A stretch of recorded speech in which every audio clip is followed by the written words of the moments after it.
8h09 sur Europe 1. Dimitri Pavlenko, place à l'édito éco. Bonjour Olivier Babot. Bonjour Dimitri, bonjour Anissa, bonjour à Olivier. tous. Vous avez regardé évidemment le Premier ministre hier et vous nous dites il a acheté quand même la stabilité gouvernementale au prix fort. Ce prix, c'est le renoncement à toute ambition pour l'avenir.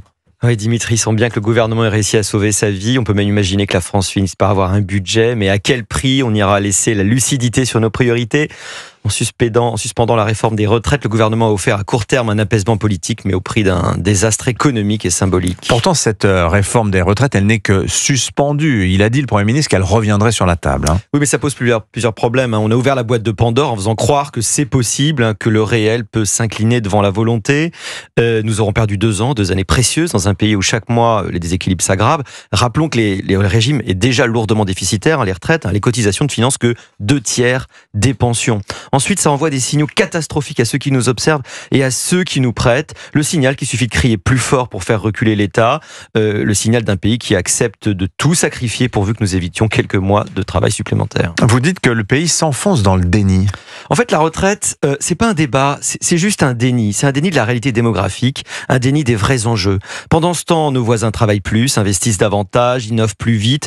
Nous gérons des enjeux du passé, nous mettons tout de côté pour éviter de travailler quelques mois de plus. C'est très troublant, L'éducation, les réformes structurelles, la révolution technologique, la souveraineté industrielle, la compétitivité, aucun des sujets qui préparent vraiment notre avenir n'occupe le devant de la scène. Notre pays est malade d'une obsession pour la préservation, on ne pense absolument rien sur sa transformation. Ouais.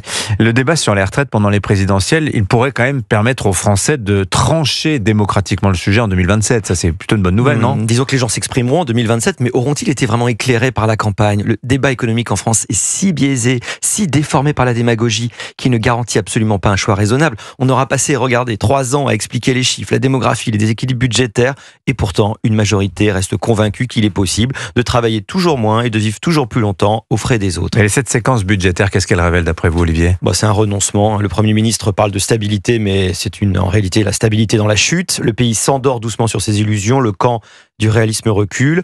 Pour avoir un budget, la France a tout simplement décidé de congédier l'avenir. J'ai pensé à vous hier, Olivier, sur X. J'ai vu passer une vidéo où l'on voit des camions autonomes transportant des conteneurs sur le port de Los Angeles. Mais dès que vous voyagez, ça vous fout le bourdon, parce que quand vous rentrez, vous avez vraiment l'impression de changer de siècle. En France. Un robot humanoïde qui fait la lessive et plie le linge aussi. Voilà. C'est pas en France. Ça me plaît, ça. Oui. Signature Europe 1, Olivier Babot. Merci Olivier.